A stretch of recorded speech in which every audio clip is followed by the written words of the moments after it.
네, 그럼 기도하고 이제 우리 성경 공부 시작하도록 하겠습니다. 주님 은혜와 사랑에 감사드립니다. 하나님 오늘도 우리 중심에 서는 교회라는 주제를 가지고 브릿지 3040 성인 성서 연구 시작하려고 합니다. 하나님 주님께서 세우신 이 교회가 복음의 중심에 바로 설 수 있게 인도하여 주시옵시고 이 교회가 정말 주님 뜻에 따라 부흥하고 성장하며 이 세상 가운데 빛과 소금의 역할을 감당하는 소망이 되는 그런 교회 되도록 주님 인도하여 주시옵소서.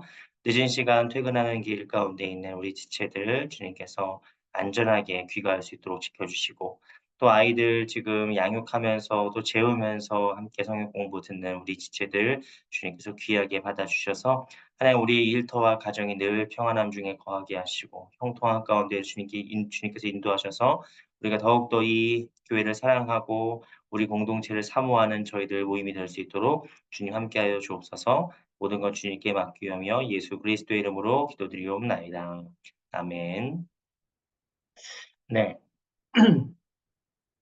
저는 처음에 이제 이거를 8시에 시작했는데 많이 못 들어오시는 분들이 많이 계시더라고요. 그래 가지고 '아 참 별론가 보다. 사람들이 뭐 별로 안 좋아하나 보다.' 뭐 그렇게 생각했는데 뭐 그것도 맞는 말이겠죠. 그런데 일단 기본적으로 다들 지금 막 퇴근하고 오는 중에 막 운전하면서 들으시고 또뭐 애들 재우면서 들으시고 난리예요 사실. 근데 이게 이렇게 어쨌든 이렇게 그래도 참석해 주시고 또 끝나고 유튜브에서 나중에 들으신 분들도 많이 계시고 그래서 그거 보면서 참 짠해요. 짠합니다. 네. 참 그래도 어쨌든 우리가 이렇게 같은 마음으로 이렇게 말씀 가운데 또 이렇게 교회를 세우는 마음으로 같이 이렇게 함께 참여하시는 것이 참 너무 감사하고요. 오늘도 그럼 바로 시작하도록 하겠습니다. 네. 저희 중심에 서는 교회라는 주제로 이렇게 지금 말씀 나누고 있습니다. 저기 그 네. 네. 중심에 서는 교회를 주제로 갖고 있고 오늘은 세 번째 시간이죠 벌써? "복음 중심적 부흥을 준비하라."라는 제목 주제로 일단 말씀 공부 같이 나누도록 하겠습니다. 야 부흥이라는 말을 우리는 교회에서 참 많이 들어요. 그죠? "부흥이 무엇이냐?" 부흥이라는 말을 참 많이 듣는데 여러분 부흥이 뭐라고 생각하십니까? 많은 분들이 부흥에 대해서 좀 오해하시는 분들이 많이 계십니다. 부흥이 교회가 성장하는 것을 부흥이라고 생각하시는 분들이 많아요. 그죠? 그것도 물론 맞는 말입니다. 교회가 성장하는 것도 부흥이죠. 그런데 부흥이 무엇이냐? 옛날에 요즘에는 그런 말 잘 안 쓰는데 제가 어렸을 때만 해도 부흥회라는 말을 참 많이 썼습니다, 교회에서. 부흥회. 그죠? 어 부흥회. 또 옛날에 제가 고등학교 때였나요? 부흥이라는 찬양 앨범이 전국을 강타한 적이 있었어요. 그래서 뭐 거의 어느 교회를 가나 부흥을 부르고 했던 기억이 납니다. 그래서 부흥이란 무엇이냐? 우리가 참 특히 한국 사람들이 부흥 좋아하는데 사실 여러분 성경에 부흥이라는 말이 딱 한 번 나옵니다. 성경에 부흥이라는 말이 딱 한 번 나오는데 그게 인제 지금 제가 PPT에 띄워 놓은 하박국 3장 2절 말씀이에요. 여호와여 내가 주께 대한 소문을 듣고 놀랐나이다. 여호와여 주는 주의 일을 이 수년 내에 부흥하게 하옵소서. 이 수년 내에 나타내시옵소서. 진노 중이라도 긍휼을 잊지 마소서. 이 구절 한 군데에만 부흥이 나와요. 그래서 제가 이 사실을 발견하고 나서 되게 깜짝 놀란 적이 있습니다. '아 부흥이 이렇게 어 중요한 게 아닌가?' 막 이런 생각을 했었죠. 그런데 인제 이건 단순히 우리나라 말에서 부흥이라는 말이 한 번밖에 안 나온다는 거고요. 이 부흥이라는 말이 히브리어로는 하야라고 합니다. 하야 동사라고 해서 하야 동사는 뭐 산다 뭐 이런 뜻이에요. 산다, 살린다 뭐 이런 뜻이기 때문에 사실 엄청나게 자주 나오는 말이에요. 그래서 뭐 그건 중요한 얘기가 아니고요. 자 부흥이 무엇이냐? 우리가 교회가 꿈꾸는 부흥이란 무엇이냐? 성장 맞는 말이지만 그거는 일면적인 상황일 뿐이 현상적인 이야기일 뿐이에요. 부흥이란 무엇이냐면 성경적인 의미에서 부흥이 무엇이냐면은 개인과 공동체 전체가 영적으로 새로워지고 갱신하고 각성하는 걸 뜻합니다. 이게 부흥이에요. 여기 다시 한번 개인이나 공동체 전체가 영적으로 새로워지고 각성하고 갱신되는 것입니다. 이게 성경이 말하는 부흥이에요. 그 부흥에는 어떤 요소들이 있냐면 우리가 좀 이따 더 나눠보겠지만 깊은 회개와 뜨거운 기도와 하나님과 하나님의 나라에 대한 열정이 나타나는 거죠. 그런데 그것은 단순히 우리가 어떤 감정이 뜨거워진다. 오늘 뭐 설교를 들으니까 오늘 기도를 하는데 뭐 내가 눈물이 났어. 내 찬양을 부르는데 눈물이 났어. 부흥이 왔나 봐. 뭐 이렇게 단순히 감정적인 작업은 아니에요. 부흥은 단순히 감정적인 작업이거나 아니면은 종교적인 열정을 넘어서 내 마음이 변화되는 걸 뜻합니다. 내 마음이 변화되고 정신이 새롭게 되고 영적인 열정이 나와 공동체 안에 막 살아나는 우리가 읽은 이 본문 말씀인 하박국 3장 2절 말씀을 세 번역에서는 어떻게 번역했냐면은 제가 읽어 드리겠습니다. 주님, 내가 주님의 명성을 듣습니다. 주님, 주님께서 하신 일을 보고 놀랍니다. 주님의 일을 우리 시대에도 새롭게 하여 주시옵소서. 이게 부흥이에요. 새롭게 하여 주시옵소서. 주님의 일을, 주님의 명성을, 주님의 그 소문을, 주님이 예전에 하셨던 그 일들을 오늘 우리의 시대에도 새롭게 하여 주시옵소서. 그 다음에 세 번역에 더 나아가요. 우리 시대에도 알려주시옵소서. 이게 부흥이에요. 이게 하박국 3장 2절이 말하는 그 세 번역에서 번역한 내용입니다. 부흥은 무엇이냐? 없었던 거를 만들어내는 것이 아니라 예전에 우리가 들어왔던, 예전부터 들어왔던 그 하나님의 역사들이 오늘 우리 시대에 새로워지기를 원합니다가 부흥이에요. 그게 부흥입니다. 그래서 여기에서 우리가 중요하게 봐야 될 것은 주님이 하셨던 것을 해주세요예요. 주님이 행하셨던 일을 주께 대한 소문, 그 주님께서 하셨던 일들, 그것들을 다시금 우리에게 새롭게 해주세요. 그 무슨 뜻이냐? 하나님의 임재와 능력이 우리에게도 나타나기를 간절히 갈망하는 것이죠. 누가 하는 겁니까? 하나님이요. 우리는 보통 뭐 목사님 새로 오시면 부흥한 줄 알고 또 뭐 유명한 목사님이 부흥회를 하면은 거기에 막 능력이 있는 줄로 알아요. 사실 맞는 말이에요. 현실적으로. 저도 목사지만 정말 능력 있는 목사님들이 많이 계십니다. 저도 같은 목사로서 저 목사님이 설교를 하시고 저 목사님이 찬양 인도를 하고 어떤 목사님이 기도의 인도를 하는 걸 보면은 진짜 막 '와 너무너무 잘한다. 너무너무 부럽다. 나도 저렇게 하고 싶다.'라고 생각이 들 정도로 정말 하나님이 귀하게 쓰시는 종들이 있어요, 이 시대에. 응? 그런데 그 사람이 부흥을 일으키는 것이 아니라 그 사람을 통해서 하나님이 부흥을 일으키신다. 이게 부흥의 되게 중요한 가장 중요한 핵심적인 정신이에요. 부흥의 주인공이 누구다? 하나님이시다. 부흥의 주역이 누구다? 성령님이시다. 이게 가장 중요한 겁니다. 자, 성경에 나오는 부흥의 특징들이 있어요. 우리가 부흥의 특징이라고 하면은 이제 성도님들 같은 경우는 막 뜨겁게 기도하고 찬양하고 막 이렇게 막 불러 뭐 이런 거 있잖아요. 이제 그런 거를 부흥의 특징이라고 보시는 분들이 계세요. 아니면은 목사님들 같은 경우는 부흥의 특징이라고 하면은 교회가 더 성장하고 사람들이 더 많아지고 교회 예산이 늘고 이런 거를 부흥의 특징이라고 보실 수도 있습니다. 다 맞는 얘기예요. 그런데 그거는 너무 현상적인 얘기들이죠. 눈에 보이는 것에서의 특징입니다. 진정으로 성경에 나타나는 부흥의 특징은 무엇이냐? 첫 번째, 하나님을 향한 새로운 열정이 생겨납니다. 하나님을 향한 열정. 근데 하나님을 향한 열정이라고 했을 때 우리가 오해하시면 안 돼요. 갑자기 막 뜨거워져 가지고 막 주님 위해서 내가 막 달려갑니다. 내가 막 이런 열정도 열정이지만 하나님을 향한 깊은 갈망이 깨어나는 거예요. 여러분 잘 아시는 시편 42편 1절 말씀에는 이렇게 써 있습니다. 하나님이여 사슴이 시냇물을 찾기에 갈급함 같이 내 영혼이 주를 찾기에 갈급하니이다 라고 써 있어요. 무엇이냐? 목마른 사람처럼 하나님을 찾게 돼요. 목마른 사람처럼. 여러분 우리가 신앙생활을 하면서 마치 어 이번 주에 은혜 안 받아도 하나님 뭐 조금 아쉽지만 괜찮아요. 다음 주에 은혜 받으면 되죠 뭐. 다음 주에 은혜 못 받으면 뭐 내년에 받으면 되죠 뭐. 은혜를 못 받아도 괜찮은, 하나님을 오늘 만나지 못해도 괜찮은, 하나님의 말씀에 내가 그 감화를 받지 않아도 괜찮은 상태가 지속된다면 여러분은 부흥의 상태가 아닌 거죠. 부흥되고 있는 게 아닙니다. 다시 새롭게 되고 있는 게 아니에요. 우리가 부흥된다는 건 하나님께서 우리를 다시 새롭게 살리시고 갱신시키시고 우리를 다시 이렇게 회복시키신다는 건 뭐냐면은 하나님을 더욱더 갈망하게 돼 있어요. 하나님을 더욱더 찾게 돼 있고 하나님에 대한 성품과 하나님의 그 은혜와 그 사랑을 깊이 느끼면 느낄수록 우리가 주님을 더 찾게 돼 있습니다.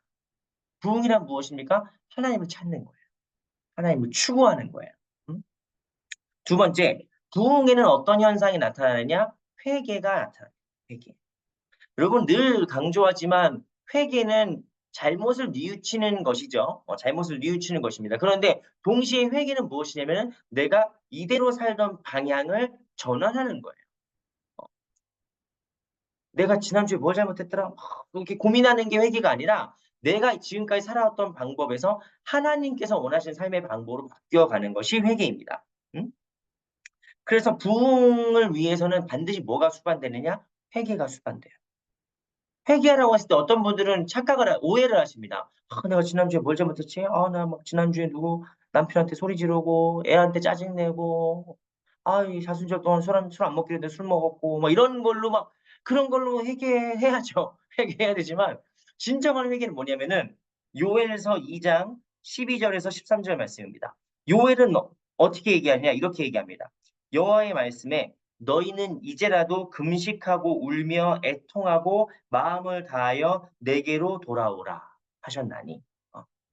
너희는 이제 울고 금식하고 애통하면서 뭐 해라? 돌아와라. 하나님께로 돌이켜라. 이게 회개예요. 돌아와라. 이게 회개입니다. 13절 말씀 이렇게 써 있습니다. 너희는 옷을 찢지 말고 마음을 찢고 너희 하나님 여호와께로 돌아올지어다. 그는 은혜로우시며 자비로우시며 노하기를 더디하시며 인애가 크시사 뜻을 돌이켜 재앙을 내리지 아니하시나니. 라고 써 있어요. 그러니까 회개의 근본적인 뜻은 무엇이냐? 방향을 돌이키는 거예요. 방향을 돌이켜서 하나님께로 오는 것, 이게 회개입니다. 방향 전환. 이거 그리스 말로 메타노이아라고, 메타노이아. 방향을 전환하는 거예요. 우리가 이 영적인 각성에서 뭐냐? 하나님이 계셨지. 하나님께로 돌아가야지. 제가 옛날에 찬양 제목 중에 제일 되게 참신하다고 생각했던 찬양 제목이 맞다라는 찬양이 있습니다. 제목이. 그 찬양곡의 제목이 맞다예요. 맞다. 그래서 이게 뭐야 이게 맞다가 뭐야 했더니 노래 가사가 뭐냐면 하나님이 날 참 사랑하시네. 하나님이 날 참 사랑하시네. 뭐 이런 가사예요. 아주 단순한 노래고 멜로디고 가사인데 그 노래 제목이 맞다예요. 그래서 내가 장난치나 했더니 이게 뭐지 했는데 이게 회개의 순간이죠. 맞다. 하나님이 날 사랑하시지. 맞다. 나 하나님의 자녀지. 막 살다 보니까 막 똑같이 살아왔어. 정신없이 막 살아봤어. 애한테 막 짜증내고, 남의 애들 100점 맞는데 우리 애는 100점 못 맞으니까 막 짜증나고, 서운하고, 속상하고, 나 돈, 100만 원 벌 줄 알았는데 막 10만 원 벌어가지고 화가 나고, 막 이렇게 막 억울하고 답답하고 짜증나고 뭐 이런 순간들이 되게 많은데, 맞다. 순간 오는 거야. 맞다. 나 하나님의 자녀지. 나 이렇게 지금 눈에 보이는 어떤 것들에 내가 좌지우지 되면 안 되지. 왜? 내가 하나님의 자녀니까. 하나님의 사랑을 받고 있고 영원히 꺼지지 않을 소망의 불빛을 받은 사람이니까 내가 이렇게 살면 안 되지라고 생각하는 게 그 노래에 담긴 의미고 이게 회개라는 거예요. 맞다 하는 순간이 회개예요. 응? 세 번째, 부흥의 특징이 뭐냐? 교회가 활력이 있게 됩니다. 교회 생활이 활력이 생겨요.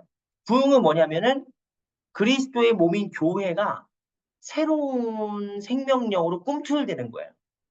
우리가 모든 교회의 목표가 뭡니까? 모든 교회가 어떤 교회가 되고 싶어 합니까? 대형 교회? 큰 교회? 사람 많은 교회? 근데 모든 교회의 모델과 샘플은 언제나 초대교회예요.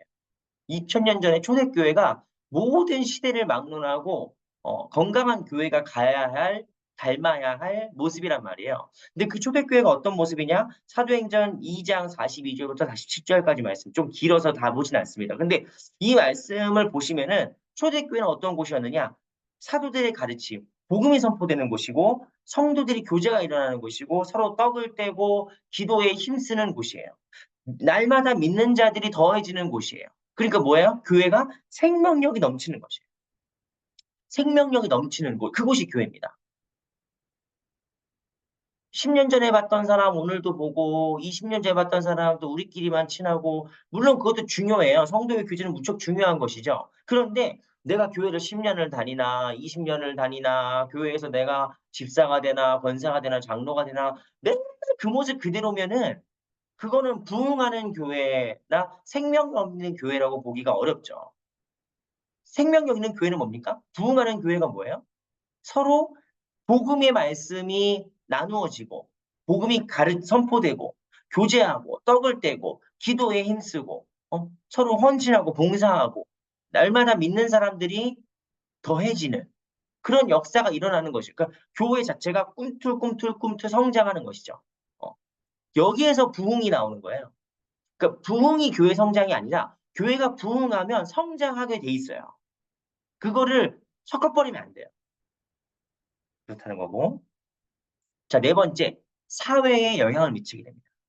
교회가. 교회가 사회에 영향을 미치게 돼요. 교회가 부흥하게 되면은 내 개인의 삶이 달라져요. 내 개인의 삶이 하나님을 향해서 열정적이게 되고 회개하면서 내적인 열매를 맺게 되고 교회가 더 성장하고 외적으로 더 이렇게 교회가 내적으로는 외적으로 더욱더 따뜻하고 뜨겁고 성장하는 교회가 돼요. 그런데 개인과 공동체, 교회 공동체를 넘어서 이 사회에까지도 영향을 미치게 됩니다. 응? 사회에 변혁적인 영향력을 미치는 거예요. 이사야서 32장 15절에서 18절까지 말씀 보시면은 이렇게 써 있습니다. 마침내 위에서부터 영이 우리에게 부어주시리니, 그러니까 성령이 우리에게 부어지는 거죠. 구약 때부터 성령은 부어지는 것으로 우리에게 어너인팅, 부어지는 것으로 우리한테 나타납니다. 그 성령이 부으시면 어떤 일이 벌어지냐? 광야가 아름다운 밭이 되며 아름다운 밭을 숲으로 여기게 되리라 라고 써 있습니다. 그리고 그때 정의가 광야에 거하며 공의가 아름다운 밭에 거하리니 공의의 열매는 화평이요 공의의 결과는 영원한 평안과 안전이다 라고 써 있습니다. 부흥이 뭘 가져다 준다는 거예요?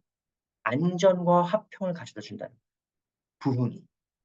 부흥이 뭘 가져다 줍니까? 사회적인 불의를 근전하고 빈곤을 완화하고 이 사회가 서로 더 협력하고 따뜻하게 만들어지는데 교회가 쓰임 받는다는 거예요. 이 세상이 어둡고 이 세상이 그냥 악하고 거기 세상은 다 악한 곳이니까 우리는 다 교회에 모여가지고 늘 그냥 교회에서 막 할렐루야만 찬양하는 게 부흥이 아니라 교회에서 부흥해가지고 은혜 받은 사람들이 어디로 가는 걸까? 결국에는 세상으로 들어가게 되고 이 세상에서 빛과 소금의 역할을 감당하게 된다는 거예요. 빛과 소금의 역할을 감당해라가 아니라 빛과 소금의 역할을 감당하게 된다는 거예요. 그게 부흥이 나타나는 사회를 바꾸는 특징인 것이죠. 사회를 바꾸는 영향력을 선한 영향력을 미친다는 것이에요. 그 다음에 마지막으로 부흥의 특징은 무엇이냐? 일시적인 것이 아니라 지속적인 것이다라는 거예요. 응? 그리고 우리가 한국에서 부흥회를 하면은 보통 막 2박 3일 하고 3박 4일 하고 아니면 무슨 뭐 캠프 가고 저희도 다음 달에 지금 3040 수련회 준비하고 있는데 지금 임원들은 난리예요. 뭐 임원들은 뭐 식사를 어떻게 할 거냐, 뭐 게임을 뭘 준비할 거냐, 막 엄청 바쁩니다. 우리가 엄청나게 준비를 해요. 근데 2박 3일 우리가 지금 가는데 그 2박 3일 짧게 갔다 와서 아, 우리 좋았어. 아, 부흥했어. 아, 할렐루야 짝짝짝 하고 끝나는 게 부흥이 아니라는 거예요. 부흥은 그냥 일시적이고 어떤 감정적이고 어떤 그 순간적인 경험이 아니라 지속적으로 진행될 때 그게 부흥입니다. 그 단순히 어느 목사님 모셔가지고 말씀을 전하셨는데 아, 좋았어. 물론 그것도 되게 중요한 경험인데 부흥의 어떤 그 시작이 되는 출발점이 되는 되게 중요한 경험이긴 한데 진정한 부흥은 무엇이냐? 지속적인 변화가 일어나야 돼요. 지속적인 성숙이 일어나야 돼요. 그래서 성도들 개인과 교회 공동체의 체질이 바뀌어야 됩니다. 체질이. 로마서 12장에서 바울은 이렇게 얘기합니다. 12장 1절 2절 말씀 이렇게 써 있습니다. 그러므로 형제들아 내가 하나님의 모든 자비하심으로 너희를 권하노니 너희 몸을 하나님이 기뻐하시는 거룩한 산 제물로 드리라. 산 제물로 드리는 게 오늘 한번 드리고 끝나는 게 아니에요. 내가 살아있는 제물로 드리는 거죠. 나의 삶이 제물, 그게 뭐예요? 곧 예배가 되는 거예요. 나의 삶이 예배가 되고 우리의 교회 전체가 하나님이 기뻐 받으시는 살아있는 제물이 되게 하는 것. 이것이 부흥의 특징이라는 거죠. 그러니까 부흥이란 무엇이냐? 변화인데 생명력이고 갱신이고 개혁이고 새롭게 됨인데 이것은 단순히 어떤 우리의 감정적인 측면이나 경험적인 측면에 국한되는 것이 아니라 우리 삶의 모든 측면을 포괄하는 얘기입니다. 우리 삶의 모든 측면을 포괄하고 우리의 마음을 새롭게 하고 변화시키고 우리가 결국에 점점점 예수 그리스도의 형상을 닮아가는 것이에요. 우리 교회가 점점점 복음을 닮아가는 것입니다. 그래서 이 부흥이 결국에는 우리 모든 교회들이 우리 교회뿐만 아니라 모든 교회가 추구하는 어 방향이죠. 방향이죠. 근데 성경에도 부흥이 크게 두 가지 부분에서 나옵니다. 이게 뭐 부흥이라고 해서 뭐 아까 부흥이 뭐라고 했죠? 갱신과 새롭게 됨과 성장이라고 했잖아요. 그러니까 개인적인 부흥, 개인적인 차원의 부흥이 있고 공동체적인 차원의 부흥이 있습니다. 그러니까 개인적인 차원의 부흥은 무엇이냐면 첫 번째로 나의 영적인 그 어떤 습관이나 생활이 변화되는 거예요. 그러니까 일전에는 그냥 일주일에 한 번 교회 나오고 뭐 한 달에 한 달 동안 내내 교회 안 다녀도 말씀 안 보고 기도 한 번도 안 해도 멀쩡해. 그래도 죽는 게 아니거든요. 멀쩡했는데 부흥이 일어난다. 하나님이 우리를 새롭게 하신다. 하나님이 성령을 우리 마음 가운데 뜨겁게 부어 주시면 어떻게 됩니까? 우리가 기도하게 되죠. 주님을 찾게 되죠. 예배를 사모하게 되죠. 더욱더 우리의 신앙이 깊어지고 갈망함이 생기는 거예요. 신앙생활에 새로운 열정이 생기는 거예요. 응? 내적인 변화와 함께 모든 영역에서 나의 삶이 점점점 달라지는 것이죠. 개인적인 부흥은 무엇이냐? 막 집회 가가지고 박수치고 울고 막 소리 질러 기도한 다음에 집에 갈 때 차 운전할 때 막 조금 누가 끼어들었어. 물론 끼어들면 열받죠. 누군가 끼어들면 열받지만 끼어들었어. 막 갑자기 창문 내서 욕하고 뭐 "너 내려라." 막 이렇게 막 그러면은 그 부흥 아니에요. 그 부흥 아닙니다. 그 제가 화내는 걸 뭐라고 하는 게 아니라 진짜 부흥은 무엇이냐면은 나의 내면도 점점점 바뀌어가는 거죠.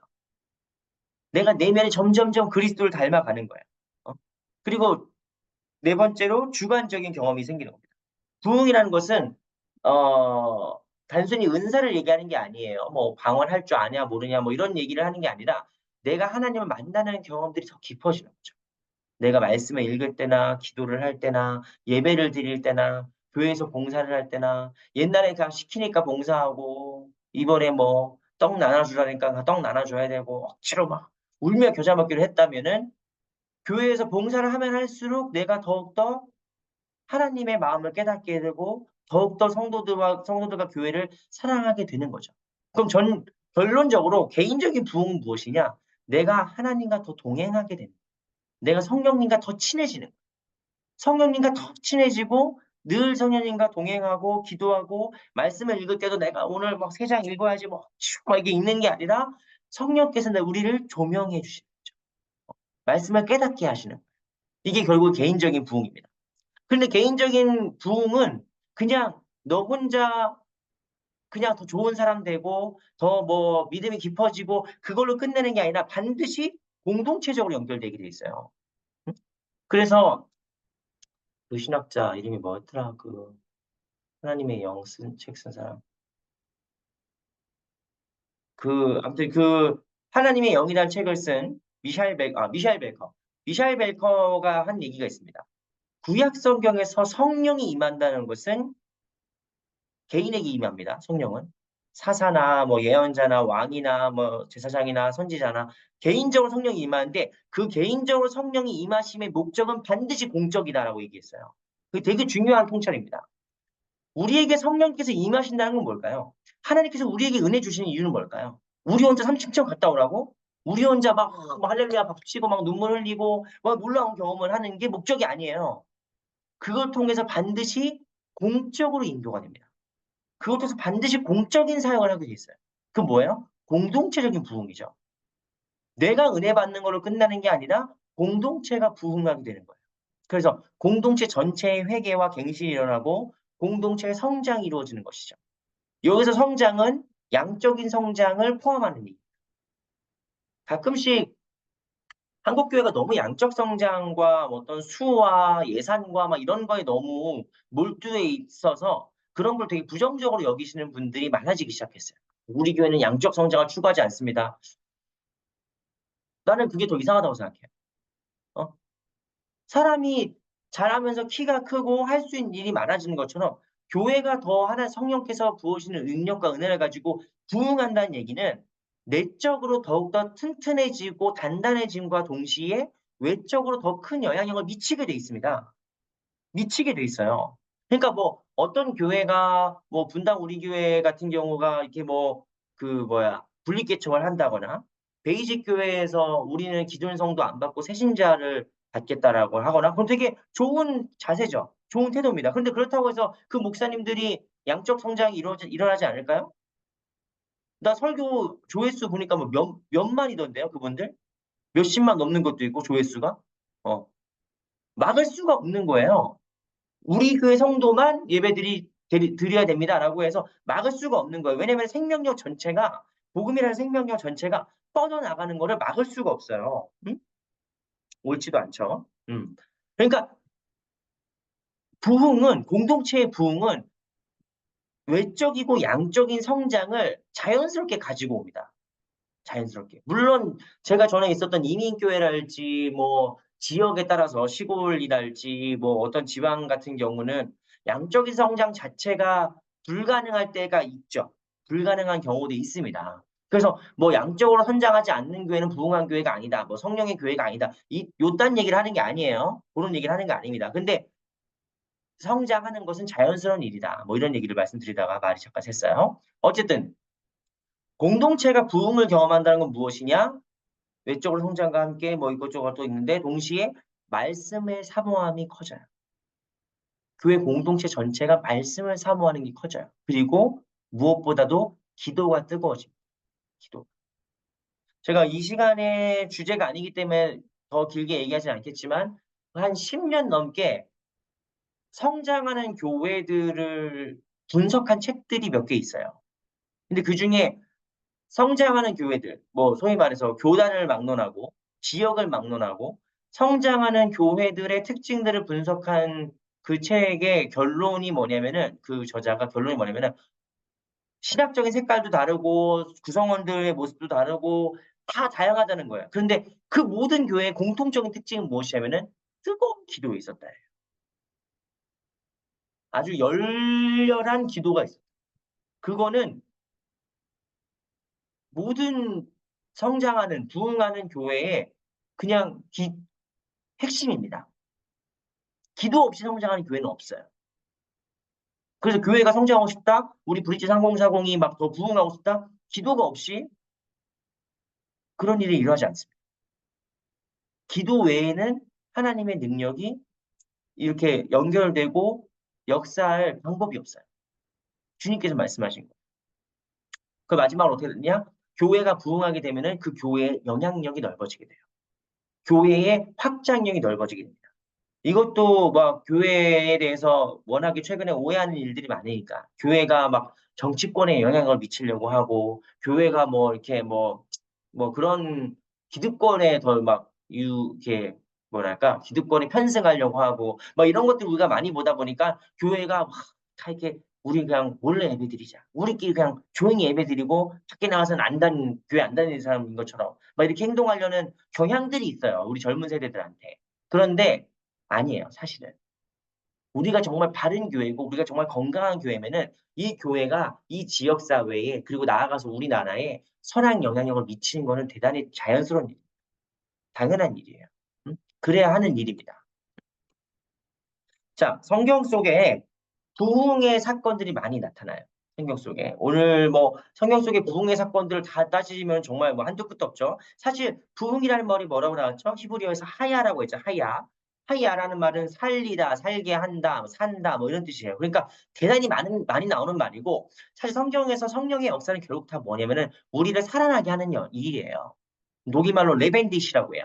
레벤디시 마크. 살아나게 만든다. 생생하게 살리는 게 성령의 역사입니다. 그러니까 그걸 다 찾으려면 뭐 오늘 한도 끝도 없죠. 응? 그런데 오늘 그냥 크게 성경 속에, 구약 성경 속에 나오는 부흥의 사건들을 세 가지만 볼 거예요. 그 뭐냐면 첫 번째는 엘리야의 부흥입니다. 엘리야가, 엘리야가 지금 우리가 봤을 때는 저 동상에서도 그렇고 엄청나게 막 승리자의 막 엄청난 막 능력과 위용을 자랑하는 것처럼 보이지만 사실 엘리야가 사역을 시작했을 때 그 배경은 매우 어둡습니다. 그렇죠? 아합이라는 북이스라엘 최악의 왕이 집권하고 있어요. 그리고 성경에 나오는 모든 여자 중에 가장 악한 악녀 중에 한 명인 이세벨이 여왕이에요. 다 잡아 죽이겠대. 주님을 믿는 선지자들 여자 다 잡아 죽이겠다고 막 길길이 날뛰는 사람이에요. 그러니까 아주 암울한 시대입니다. 아주 암울한 시대죠. 근데 그 시대에 갑자기 호련히 엘리야라는 사람이 나타나요. 호련히. 주위에 아무도 없어요. 아무도 없어. 그냥 혼자 나타나요. 그래서 이 엘리야가 아합 왕에게 맞서서 이세벨에게 맞서서 혼자 예언하는 거예요.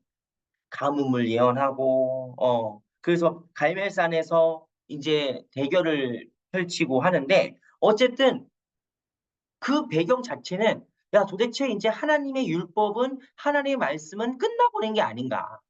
이제 더 이상 하나님께서는 우리를 떠나셨나 라고 싶을 정도로 절망적인 상황입니다. 그렇죠? 그런데 그때 하나님께서 엘리야를 통해서 어떤 역사를 일으키시는 거예요? 부흥의 역사를 일으키시는 겁니다. 엘리야라는 이름 자체가 나의 하나님은 야훼다라는 뜻이에요. 엘 하나님, 리 1인칭 소유격 전미사, 엘리 나의 하나님은 야훼 여호와 나의 하나님은 여호와시다. 나의 하나님은 야훼시다라는 뜻이에요. 그래서 성경학자들은 엘리야라는 이름 자체가 그 뭐랄까 자기가 가명 말고 자기가 계명으로 봐요. 엘리야라는 사람이 나타나서 나의 하나님이 명절에는 여호와였다가 농사 질 때는 바알이었다가 또 왕이 막 탄압하고 그러면 또 갑자기 뭐 아세라로 갔다가 막 이렇게 왔다 갔다 하던 이스라엘 백성들에게 엘리야라는 사람이 나타나는 건 뭐냐? 나의 하나님은 야훼다. 너의 하나님은 누구냐? 라고 묻는 거죠. 뭐예요? 새롭게 일으키는 거예요. 새롭게. 잠들어 있던 여호와의 신앙을 잠들어 있던 율법과 말씀 중심의 신앙을 새롭게 갱신시키는 거예요. 그래서 결국 어떻게 됩니까? 백성들이 회개하고 야훼가 나의 하나님이다. 여호와가 나의 하나님이다라고 고백을 하게 되는 거예요. 열왕기상 18장 39절 말씀에서. 부흥이 일어나는 겁니다. 근데 이 부흥이 모두가 좋다 좋다 좋다 좋다 할 때 일어나는 게 아니라 아합과 이세벨의 통치와 여호와의 선지자들 다 사라지고 막 죽여버리고 막 없어지고 막 그럴 때 백성들이 막 갈팡질팡할 때 그때 부흥이 시작되는 거예요. 요시아도 마찬가지죠. 요시아 내가 지금 요시아 아버지 왜안 써놨니? 자, 요시아는 어떤 사람입니까? 어린 나이에 왕위에 올라서 어린 나이 왕이 올라가지고 그 전 왕들이 다 어떤 왕들이야? 다 우상 숭배하는 왕들이에요. 다 여호와 보시기에 악한 왕들입니다. 근데 요시아가 나타나가지고 뭘 하느냐? 성전 보수 공사하는 중에 신명기를 발견한 거죠. 여호와의 율법을 발견하게 되는데 신명기를 발견하게 돼요. 그래서 뭐 어떻게 해야 되느냐? 그 어려운 시기에 요시아가 우상 숭배를 없애고 유월절을 복원하게 됩니다. 신명기가 성전에 잠들어 있다는 건 뭔 뜻일까요? 그동안 신명기 아무도 안 찾아봤다는 뜻이죠. 지금처럼 무슨 뭐 책이 막 맨날 뭐 출판돼가지고 서점 가면 책 살 수 있고 그런 시대가 아니잖아요. 신명기라는 하나님께서 약속의 땅으로 들어가기 전에 모세를 통해서 하나님께서 신신당부했던 두 번 얘기하는 거듭 얘기하는 말씀이잖아요. 신명기가. 다시 한번 얘기하는 하나님 말씀의 핵심적인 가치인데 그 가치가 지금까지 어디 있었다? 성전에 처박혀 있었어요. 그 뭔 소리입니까? 그만큼 남유다가 완전히 영적으로 침체된 상태였단 말이에요. 영적으로 완전히 잠들어 있는 상태. 하나님을 믿긴 믿는데 하나님이 뭘 말씀하시는지 몰라. 그냥 제사만 남아있어요. 의식만 남아있어. 그런데 말씀이 사라진 거예요. 그런 시대입니다. 근데 그런 시대에 요시야가 뭘 발견합니까? 신명기를 발견하고 나서 무엇을 일으키느냐? 우상을 없애고 유월절을 복원하고 그걸 요시야의 종교 개혁이라고 하죠. 신명기적인 질서대로 나라가 다시 바뀌는 거예요. 물론 완벽하게 바뀌지 못했어요. 결국에는 요시야가 또 젊은 나이에 전사합니다. 전쟁에서. 그러니까 이 개혁이 완성되지 못했어요. 그런데 요시야의 부흥은 무엇을 뜻합니까? 요시야의 부흥은 말씀을 회복하는 거예요. 말씀을 재발견하는 겁니다. 그 요시야 때 어린 시절을 보냈던 예언자가 있었으니 그 사람이 바로 예레미야죠. 예레미야가 요시야의 종교 개혁의 시기에 신앙을 다시 이제 회복하고 그 다음에 망조로 가는 나라에게 말씀을 전하는 거예요.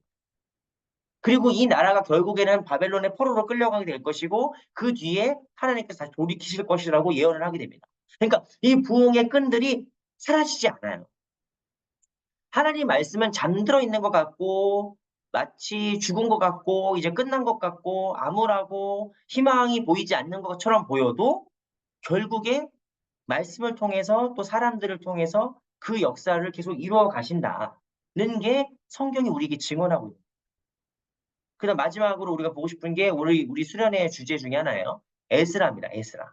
에스라는 가 뭡니까? 바벨론의 포로 이후에 예레미야의 예언대로 이건 우리가 수련회 가서 더 자세하게 이야기했지만 바벨론의 포로 이후에 페르시아의 이제 고레스 대왕이 키루스 대왕이 이 이스라엘 백성들을 다시 돌려보내줘요. 가라고 다시. 응? 다시 가라고 합니다. 그러니까 이게 말도 안 되는 일이죠. 갑자기 전쟁 포로였는데 니네 고향으로 돌아가래요. 그러니까 이 사건이 벌어지는데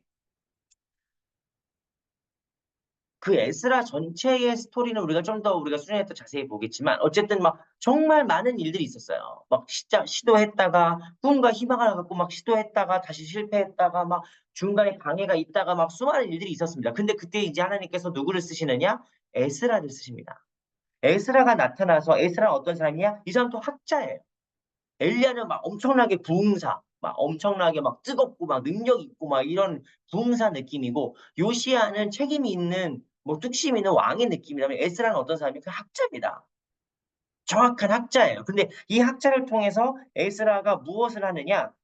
모세의 율법을 가르치고 집행하게 되는 거예요. 하나님의 말씀이 다시 선포되게 되는 거예요. 그래서 그 성전을 재건하라고 보내신 그 사람들이 성전은 재건했는데 성전도 재건해요. 그리고 나중에 느헤미야가 성벽도 재건합니다. 근데 성전도 있고 성벽도 있어. 근데 그 안에 뭐가 있어야 된다? 말씀이 있어야 돼. 근데 그 말씀이 에스라가 모세의 율법을 새롭게 재해석하면서 이 당시 이스라엘 백성들을 새롭게 깨우게 되죠. 어. 그래서 우리가 구약 성경에서 에스라의 역할이 워낙에 짧게 나오고 이게 이제 구약 성경 후기 역사다 보니까 그렇게 재밌진 않아요. 유명하지도 않고. 그 막상 에스라를 읽어보면은 에스라가 이렇게 활동한 장면이 잘 안 나옵니다. 그래가지고 이거 에스라는 별거 아닌 것 같은데 하잖아요. 근데 유대인들 사이에서 에스라는 제2의 모세라고 불려요. 제2의 모세입니다. 그러니까 엄청나게 중요한 사람이에요. 왜? 율법을 새롭게 갱신한 사람. 율법을 새롭게 갱신하고 율법을 통해서 이스라엘 유대인들을 다시 하나님의 언약의 백성으로 만든 사람이에요. 그래서 에스라 이후에 구약 성경이 대단히 많이 이렇게 편찬되고 되게 이게 막 정리되는 것들이 나옵니다. 결론적으로 무엇이냐? 성경은 부흥의 역사로 가득하다는 거죠. 자, 성경에서 나오는 부흥의 가장 유명한 사건이 무엇이냐? 바로 오순절 성령 강림 사건이에요. 오순절 성령 강림이 뭡니까? 숫자 5, 순, 열. 50일 뒤죠.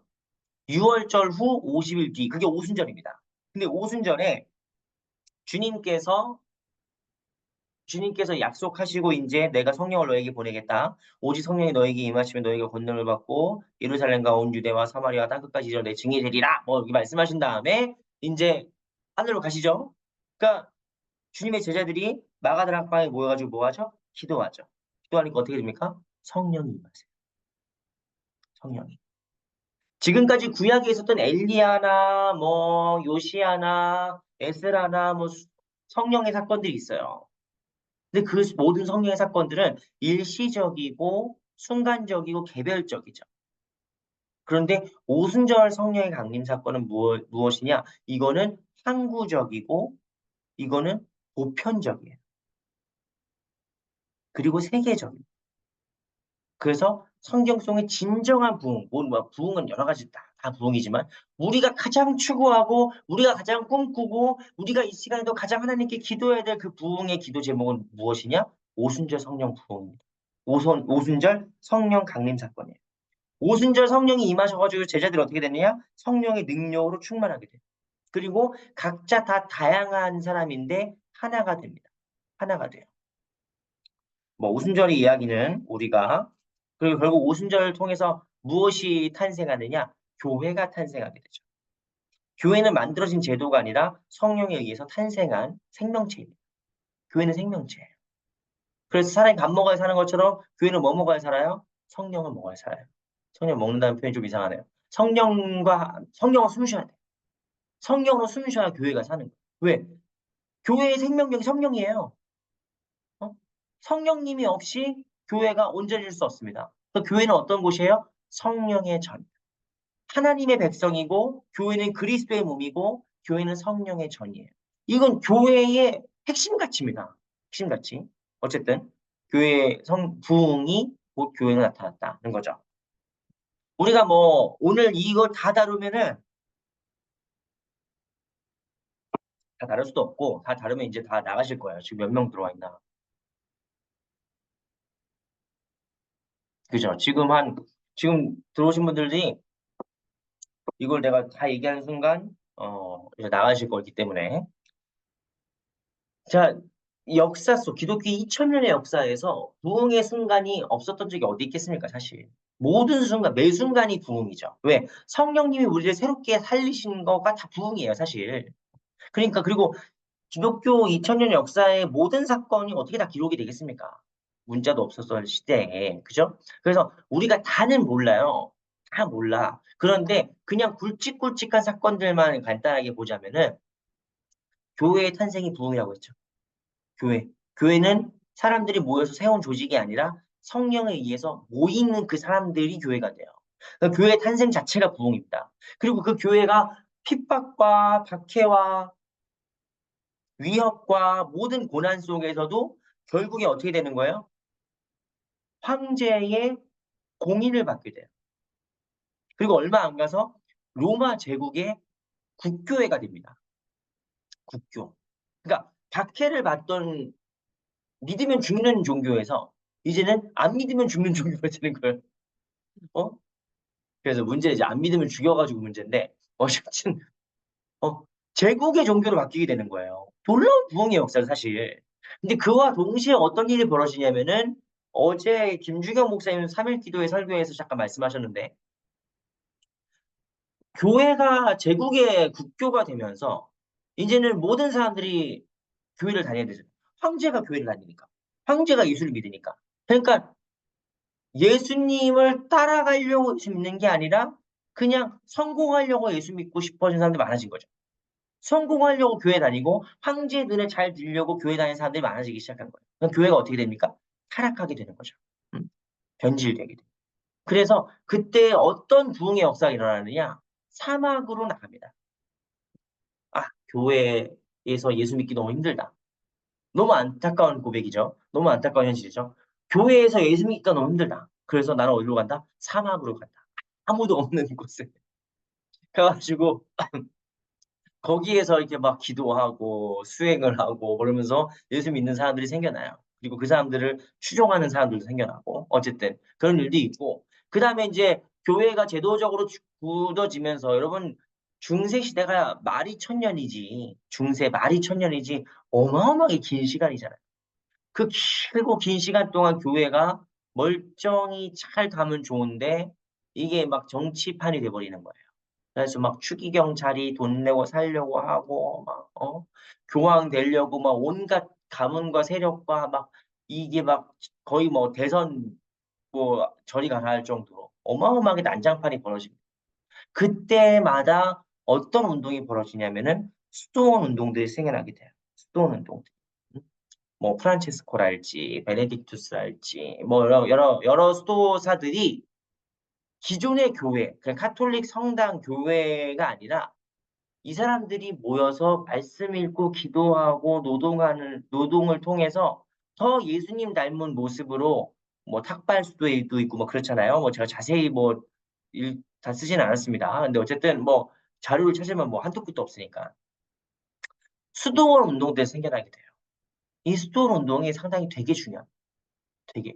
그냥 우리끼리 조용히 그냥 아우 세상은 시끄러우니까 그냥 우리끼리 조용히 입 다물고 우리끼리 살랜다. 이게 아니라 이 수도원에서 기도하고 말씀 읽고 노동하고 하는 것들이 성도들에게 은혜를 끼치게 되고 성도들이 그래서 더 바른 신앙이 무엇인지를 깨닫게 돼요. 근데 결국에는 수도원 운동으로도 다 안 되니까 1517년에 결국 뭐가 일어나는 거죠? 종교개혁 운동이 일어나죠. 물론 마틴 루터의 종교개혁 이전에도 체코에 얀 후스가 있고 영국에 존 위클리프가 있습니다. 수많은 믿음의 사람들이 이미 종교 개혁을 계속 하고 있었어요. 그중에 제일 성공한 종교 개혁이 마틴 루터의 종교 개혁일 뿐이지. 그러니까 부흥은 늘 있었어요. 부흥은 늘 있었는데 우리는 그냥 제일 중요한 것만 기억하자 이거죠. 종교 개혁을 통해서 어쨌든 성경이 모국어로 번역되고 위클리프 됐습니다만 번역되고 개신교가 생겨나게 되죠. 개신교가 태어나게 되고. 근데 그 개신교가 또 정통주의가 되니까 이거 지난주에 했죠. 살짝 빨리 넘어가겠습니다. 정통주의가 되고 딱딱해지고 신앙이 되게 고지식해지고 고착화되니까 어떤 일이 벌어집니까? 내게 주신 하나님의 말씀을 중요하게 여기는 경건주의가 일어나게 돼요. 그 저기 먼 신대륙을 찾아서 멀리 간 미국에서는 사람들이 막 황금을 찾아서 계속 고 웨스트 하고 계속 이렇게 뭐야 그 넓은 땅덩어리에서 누가 봅니까? 영국은 뭐 다 계급 사회고 서로 애 막 개똥이 소똥이 서로 다 아는 사이니까 그렇게 되도록 미국 가면 아무도 모르는데 익명성 안에서 얼마나 사람이 잔인해질 수 있어요. 근데 그 미국에서 하나님께서 뭐 대각성 운동을 일으킨 거지. 1차 대각성 운동, 2차 대각성 운동을 일으키면서 사실상 우리를 치면은 이제 부흥회가 시작되는 거예요. 대각성 운동. 그리고 그 부흥의 운동들이 그냥 그전에 유럽의 교회들은 유럽이 세상의 전부란 말이에요. 유럽이. 그 다른 나라 이민족들은 그냥 저주받은 민족들이지. 그 사람들이 봤을 때는. 근데 복음이 선교를 통해서 전파되게 돼요. 복음 선교가. 세계 선교가 시작되게 됩니다. 그래서 19세기는 세계 선교의 세기라고 불려요. 정말 수많은 선교사들이 선교의 운동이 시작되는 거예요. 자, 땅끝까지 이르러 내 증인이 되리라 하신 그 주님의 명령을, 주님의 그 말씀을 성취하기 위해서 정말 많은 선교가 일어나게 되고, 그 다음에 20세기에 가장 두드러지는 운동이 바로 오순절 부흥 운동이죠. 오순절 사건은 아까 교회에서 이 사건이 이랑 다른 거예요. 이건 이제 교단으로서의 오순절, 교단으로서. 이 성령 운동은 뭐 다양한 이름으로 불리는데 뭐 제일 유명한 사건은 아주사 스트리트, 아주사 거리, 아주사 거리의 성령 운동입니다. 그러니까 신학 공부를 하지도 않는 어떤 그냥 흑인, 그분 이름이 뭐였더라? 아무튼 그 흑인 그 모임에서 놀라운 은사가 시작되는 거예요. 뭐 방언을 하고 막 병이 고쳐지고 귀신을 쫓아내고 막 이런 일들이 막 벌어지는 겁니다. 그래서 기성교단들이 저 이상한 거 아니야? 사이비 아니야? 막 처음에 그렇게 생각했어요. 근데 그 운동이 점점점 벌어지더니 지금은 전 세계 제일 커요. 그냥 오순절 운동이 전 세계 제일 큽니다. 그리고 이 오순절 운동의 큰 영향력 아래 있는 부흥 운동이 사실 평양 대부흥 운동이죠. 평양. 그럼 대한민국 교회에 뭐 장로교도 있고 감리교도 있고 뭐 침례교도 있고 뭐 수많은 교단들이 있습니다. 그런데 교단마다 물론 자기들은 색깔이 다르다고 하지만 사실상 한국 교회는 선교사들이 와서 물론 시작도 하고 했지만 사실상 한국 교회의 출발을 알린 사건은 평양 대부흥 운동이에요. 대부흥 운동, 사경회. 말씀 앞에서 회개하고 모이고 무릎 꿇고 막 말씀을 사모하는 사경회. 말씀을 연구하는 모임이거든요. 원래 부흥회가 아니라 사경회란 말이에요. 원래는. 그러니까 그 막 뜨거운 막 화산같이 막 터지는 사건이 어디서 일어나느냐? 평양 대부흥 사건에서 일어나요. 그리고 그 평양 대부흥 사건이 사실상 한국 교회의 어떤 그 뭐랄까 체질이 됩니다. 체질. 한국 교회는 교단을 막론하고 교회를 막론하고 모두 다 평양 대부흥 운동의 산실이에요. 저는 요런 걸 보면서 어떤 느낌을 갖냐면은 약간 어떤 별의 탄생 같은 느낌이 있어요. 별의 탄생. 여러분 별이 어떻게 탄생하죠? 뭐 우주의 먼지와 뭐 이런 것들이 막 모여가지고 시작되지만 어쨌든 뭐랄까 초신성의 폭발처럼 팍 터지는 게 있어요. 터질 때 은하가 형성됩니다. 은하가 생태가 형성되고 어떤 질서가 잡히게 되는 거예요. 우리나라 잡소리를 좀 하자면 우리나라 대중가요가 언제부터 이렇게 아이돌화되고 이렇게 기획사 이렇게 연습생들이 막 있는 기획사 이렇게 됩니까? 빅뱅 사건이 누구예요? 그러니까 빅뱅이라는 가수도 있죠, 물론. 근데 우린 다 그 세대잖아요, 사실. 그 전에는 우리 부모님 세대들은 물론 뭐 조용필도 있고 뭐 이미자도 있고 뭐 되게 많은 가수가 있지만 한국 가요계 전체를 바꾼 사건은 사실 서태지죠. 뭐 서태지를 좋다 싫다 이런 얘기 하는 게 아닙니다. 그냥 어떤 큰 사건이 팡 터지고 나서 야 이게 뭐냐라고 해서 형성되죠.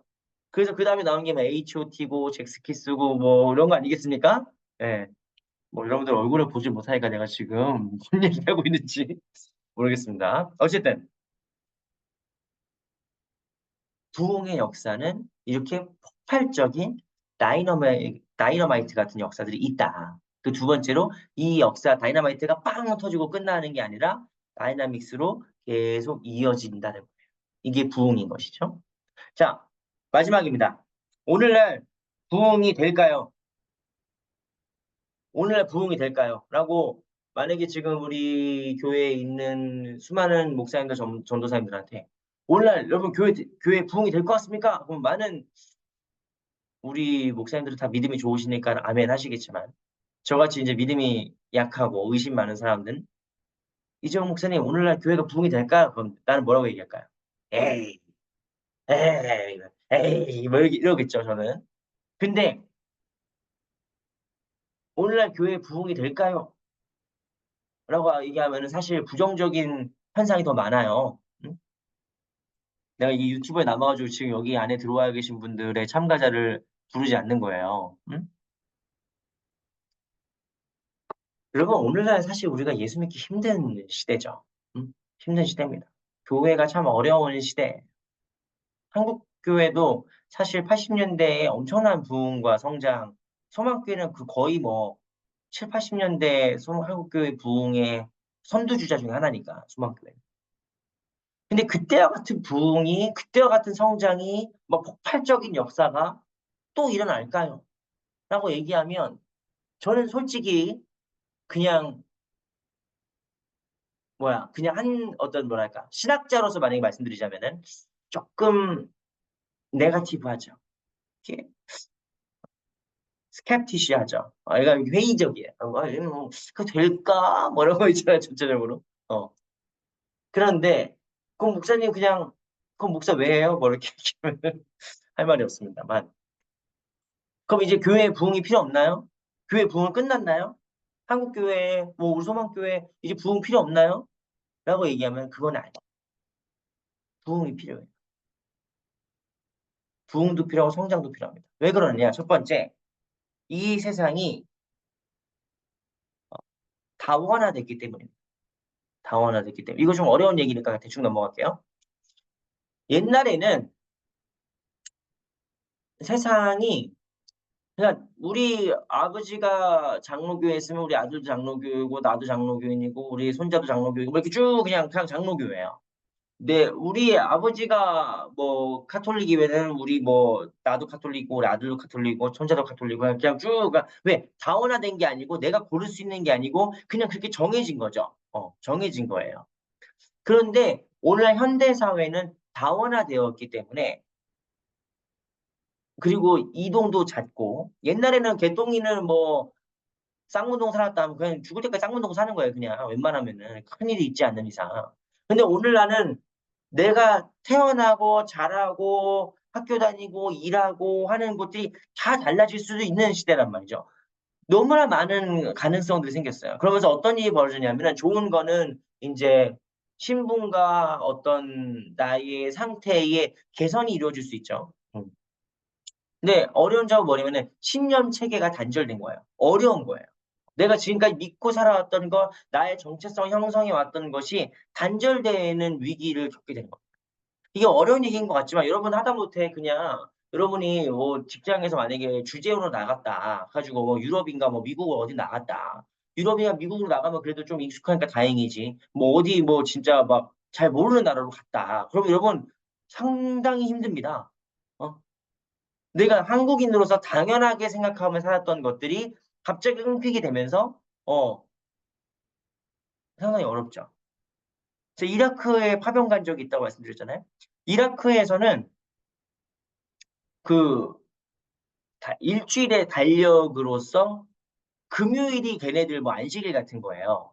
그때 이제 그 이슬람 막 예배드리고 막 그러는 시간이기 때문에 교회가 일요일 날 썬데이에 주일을 지키지 못하고 프라이데이에 금요일 날 주일 예배를 드렸단 말이에요.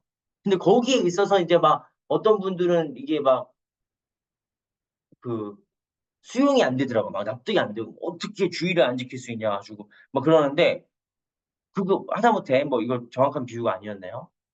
정확한 비유가 아니었어요. 자, 다시 한번 끊고 가겠습니다. 신념 체계가 단절됐다는 건 뭐냐면 내가 믿고 왔던, 믿으며 살아왔던, 나를 형성해 왔던 것들이 혼란을 일으키게 되는 거예요. 그래서 이건 이따가 아놈이랑도 연결됩니다. 그래서 일단 여기까지만 할게요. 그래서 많은 사람들에게 이제 내가 어떻게 살아가야 되지? 라고 하는 진로의 문제, 아니면 방향의 문제, 이런 것들이 대단히 중요해, 혼란스러워지기 시작했어요. 그 전에는 그냥 우리 아빠가 농부니까 나도 농부고, 그냥 우리 아들도 농부고, 계속 농부로 살아가는 거예요, 그냥. 근데 이제는 다원화된 시대 속에서 너무나 많은 선택지와 이제 갈림길들이 나타나기 때문에 사람들에게 방향상실의 어려움을 겪고 있다는 걸 사람들이. 그래서 정확한 방향과 목적과 우리가 막 직업을 뭘로 가지세요 이런 게 아니라 내가 살아가는 의미와 목적과 이런 것들을 반드시 알려주는 갱신 운동이 필요하다. 부흥이 필요하다는 거. 두 번째, 오늘날 왜 부흥이 필요하느냐? 많은 사람들이 자기가 부흥이 필요한지 모르기 때문에. 많은 교회들이 영적으로 무관심과 안일함에 빠져있기 때문에. 교회는 다녀. 그런데 하나님을 사모하지 않아요. 교회는 다녀. 헌금도 내. 그런데 하나님을 갈망하지 않아요. 그리고 괜찮다고 생각해요. 괜찮지 뭐. 어? 하나님을 내가 믿는 게 뭐, 응? 그냥 교회 다니는 걸로 퉁치려고 한단 말이야. 성경은 하나님을 우리에게, 뭐, 뭐야, 교회만 제발 나와줘. 나 잘 안 믿어도 되니까 교회만 좀 나와줘. 부탁하신 적이 없어요. 성경은 우리에게 뭐라고 얘기하십니까? 에베소 교회에게 하나님께서 요한계시록 3장 15절에서 뭐라고 말씀하시냐면 내가 내 행위를 아노니 내가 차지도 않고 뜨겁지도 아니하도다. 내가 차든지 뜨겁기를 원하노라. 미지근한 신앙. 미지근한 신앙은 하나님께서 싫어하신다는 거예요. 이 얘기는 하나님은 막 박수 치고 막 부흥해 하고 맨날 막 주여 주여 막 방언 기도하고 막 이런 신앙만 하나님께서 원하신다는 게 아니라 하나님을 향한 미지근한 신앙을 하나님이 싫어하시는 거죠. 영적인 무관심과 안일함이 계속되면 안 돼요. 그런데 지금 오늘날 수많은 교회들이, 수많은 그리스도인들이 무관심이에요. 영적으로 무관심. 하나님에 대해서 무관심. 나의 신앙과 나의 믿음에 대해서 그냥 안일해요. 그런 사람들이 많다. 그래서 부흥 운동이 필요하다. 부흥이 필요하다. 성령께서 이렇게 부흥이 필요하다. 이거지 세 번째도 좀 어려운 얘기죠. 세속주의와 혼합주의가 오늘날 교회 안에 가득하기 때문에. 그러니까 가득하다기보다 이거 너무 단정적이고 이런 것들이 너무 쉽게 교회에 들어오기 시작한다는 거죠. 교회에서 세속적인 논리가 들어와요. 교회에서 세속적으로 통용되는 논리와 어떤 그런 힘의 논리들이 교회 안에 너무 많아지고 있어요. 특히 제가 이거 오프 더 레코드로 얘기하겠습니다. 뭐 별건 아니고 뭐 좀 뭐 특정 교회 이름들이 나올 수 있으니까 제가 말을 줄인 건데 어쨌든 교회가 힘이 생기면 그 힘을 과시하려고 해요. 세속적이 되는 거죠. 영적이 돼야 되고 성스러워야 될 교회가 더 점점점 세속화되는 것들이 참 많이 일어나요. 갈수록 그래요. 갈수록 그런 일들이 벌어집니다. 그리고 교회 안에 복음이 선포되고 복음을 중심적으로 설교가 되고 복음을 중심적으로 복음을 선포하고 복음이 그냥 되는 게 아니라 온갖 심리학적인 요소들, 온갖 어떤 프로그램들, 어떤 그게 다 잘못됐다는 게 아니라 교회에서 MBTI 할 수도 있죠. 교회에서 애니어그램도 할 수도 있지. 뭐 디스크 검사니 뭐니 뭐 이것저것 뭐 교회에서 할 수도 있죠. 응? 교회에서 난 나중에 우리 3040 모임에서 재정 세미나를 할 건데요. 3040의 재정 관리, 현명한 재정 관리 뭐 이런 거, 슬기로운 재정 생활 뭐 이런 거. 경제 교육도 해야 되지. 근데 중요한 거는 그게 아니라 우리의 어떤 유익과 우리의 어떤 공동체적인 선을 위해서 그런 것들이 있는 게 아니라 복음의 자리를 그런 것들이 대체해 버리는 거예요. 어? 막 성공주의적인 어떤 생각들이 복음의 자리를 대체해 버리는 거예요. 그렇게 혼합된다는 거죠. 이런 것들이 너무나 많아지고 있다. 뭐 이런 얘기 드리는 거고. 네 번째, 이게 첫 번째에서 오는 얘기예요, 사실. 아노미가 되는 거죠. 아노미. 부정어죠. 노모스, 노모스, 규범. 규범이 사라지는 거예요. 저는 우리나라도 지금 슬슬 뭐 마약 문제랄지 뭐 이런 것들이 벌어지고 있어가지고 참 그렇습니다만, 걱정이 됩니다만. 예전에 그런 얘기 들었었거든요. 한국 부모들은 좋겠네요. 뭐 미국 부모님들이 그랬다는 거예요. 미국에서 한국 애들 키우는 이민자 가정에서 그런 얘기를 했다는 거예요. 가지고 왜 그래요? 무슨 일이에요? 그랬더니 한국 애들은 술 먹고 담배 피는 것만 조심시키면 되잖아요. 여긴 마약과 총이에요. 또, 그 얘기 들으면서 우리가 막, 어휴, 세상에, 막, 그 끔찍하다, 뭐 그랬는데, 저는 뭐 남의 나라 얘기할 것도 아니지만, 미국을 보면은 참 걱정이 돼요. 미국이 왜 저렇게 됐나? 미국이. 어? 미국이 정말 진짜 하나님께서 그 메이플라워를 타고 그 종교의 자유를 찾아서 정치적 자유를 찾아서 신대륙으로 간 사람들 아닙니까? 청교도들이. 그들이 그렇게 항해 중에 죽고 기아로 죽고 질병으로 죽고 너무너무 힘든 와중에서 그들이 신대륙에 도착하자마자 뭘 해요? 예배를 드려요. 교회를 세웠습니다. 그러니까 그렇게 하나님 안에서 in God we trust 이거를 가장 기초적인 지폐에 써놓을 정도로 우리는 하나님 믿는다라고 얘기하는 그 나라였단 말이에요. 그래서 여러분 인류 역사에서 그냥 슈퍼 초강대국 슈퍼자를 분치는 나라는 미국밖에 없어요. 어마어마한 나라가 됐어요. 하나님을 신뢰하는 나라에서. 근데 오늘날 미국에 막 일어나는 마약 사건이나 총기 난사 사건이나 뭐 여러 가지 정치적인 극단화나 이런 걸 볼 때면은 참 많이 우려스러워요. 미국에 왜 저렇게 윤리가 도덕이 땅에 떨어졌나? 그죠? 근데 그거는 남의 얘기할 게 아니죠. 한국도 상당히 많이 음, 윤리적인 도덕적인 기준들이 너무 많이 떨어지고 있어요. 옛날에는 교회에서 뭐 술 얘기 나오면은 막 이렇게 다들 숨겼어요. 지난주에 한 잔 했지만 이건 죄니까 조심해야지. 뭐 혼전순결 얘기 나오면은 막 이렇게 내가 혼전순결 못 지켰다. 그건 막 안타까워하고 막 조심하고 아니면은 아무튼 조심했단 말이에요. 근데 요즘은 자유롭게 얘기하는 것까진 좋은데 당연해 그냥 당연해져 버렸어요. 너무 어? 뭐 너는 얼마나 잘났냐 얘기하시면 나도 할 말이 없어요. 나도 그런데 그 뭐랄까, 그 윤리적으로 아직 낮은 단계의 윤리적인 상태가 도덕적인 상태가 그냥 용인되고 당연해져 버리는 시대가 돼버리고 있어요. 더 고양되고 더 향상되려는 게 목적이 아니라 그냥 그 상태로 그냥 낄낄거리고 자기들끼리 그냥 있는 상태가 너무 고착화되고 있다. 뭐 이건 뭐 해석의 여지가 있으니까 여기까지만 하고 넘어갑니다. 오늘날 우리 자녀 세대들에게 우리도 마찬가지지만 자녀 세대들이 이렇게 살아도 되나? 얘네들이 이렇게 냅둬도 되나 싶을 정도로 사실 어려운 상태예요. 성경 우리에게 얘기합니다. 너희는 이 세대를 본받지 말고 오직 마음을 새롭게 함으로 변화를 받아. 이게 뭐예요? 부흥이에요.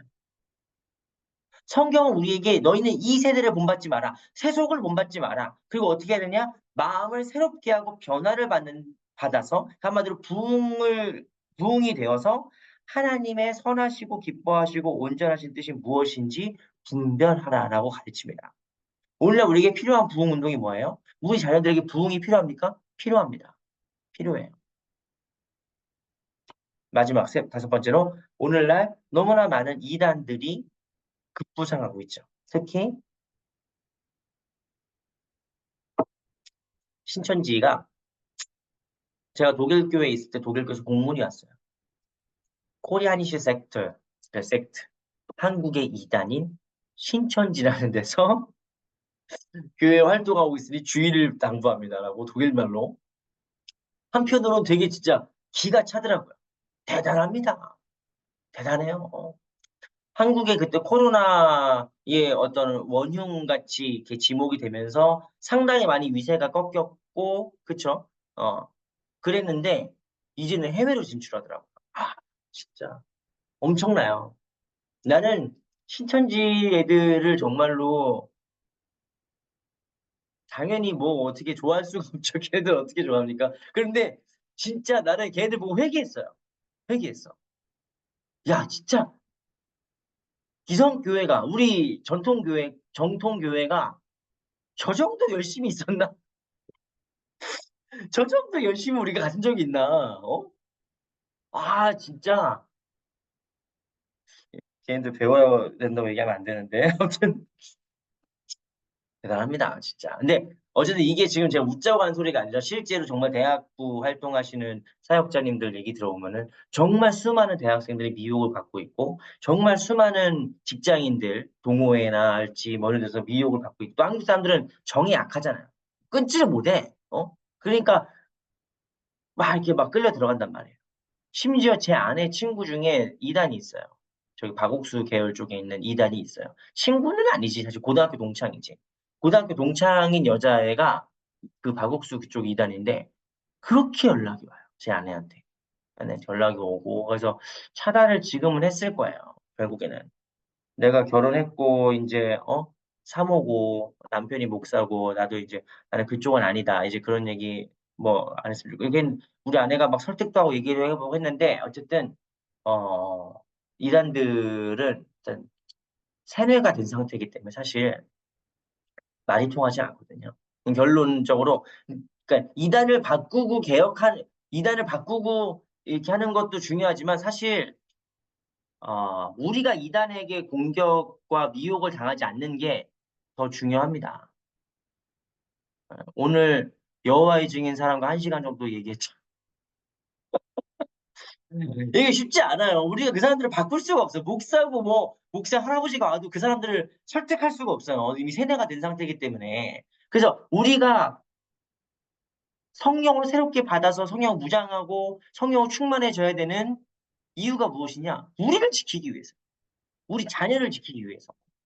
뭐 이단 얘기하면 저도 진짜 뭐 일단 오프 더 레코드로 한번 이 전반적으로 이 성경 공부보다 오프 더 레코드가 더 길어지는 경향이 있어요 지금. 네, 어쨌든 결론적으로 무엇이냐?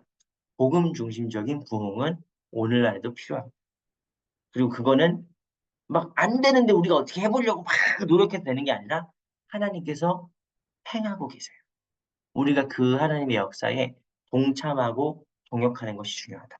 이 말씀을 드리면서 오늘 공부는 여기까지 마치고 자, 기도하고 오프 더 레코드로 자유롭게 얘기할 때는 화면 다 켜주시면 좋겠어요. 예, 자유롭게 얘기할 때는 화면 다 켜주시고 같이 이야기 나누도록 하겠습니다. 자, 기도하겠습니다. 집사님 지금은 아직 꺼주셔야 돼요. 녹화 중이거든요. 이게 영상 마지막에 나오겠네요. 근데 우리 집사님은 괜찮아요. 잘생기셨으니까. 자, 기도하겠습니다. 네, 기도하고 마칩니다. 주님 은혜와 사랑에 감사를 드립니다. 주님께서 부흥을 준비하고 계시고 또한 일으키실 것임을 우리가 믿습니다. 하나님, 우리의 마음이 새롭게 함으로 변화를 받아서 하나님이 온전하시고 선하신 뜻이 무엇인지를 늘 분별하고 또 그 길로 걸어가는 우리 모든 한 사람, 우리의 가정, 그리고 우리 교회가 될 수 있도록 인도하여 주시옵소서. 하나님 주님께서 부흥의 역사를 늘 끊이지 않고 이루셨음을 우리가 이 시간 말씀을 통해서 보았습니다. 역사를 통해서 보았습니다. 하나님 그 부흥의 역사 우리 교회를 통하여 또 우리 공동체를 통하여 주님 이어가시고 주님께서 그 역사 이루실 때에 주님께 쓰임받고 우리 또한 성령의 충만한 하나님의 사람들 다 될 수 있도록 인도하여 주시옵소서. 그리하여 갈 바를 알지 못하는 이 시대에 우리가 길이요 진리요 생명 되신 그 예수님을 믿고 걸어가며 또 그 주님을 제시하고 선포하는 저희들 모두가 되도록 인도하여 주옵소서. 모든 것 주님께 맡기오며 예수 그리스도의 이름으로 기도드리옵나이다. 아멘. 네.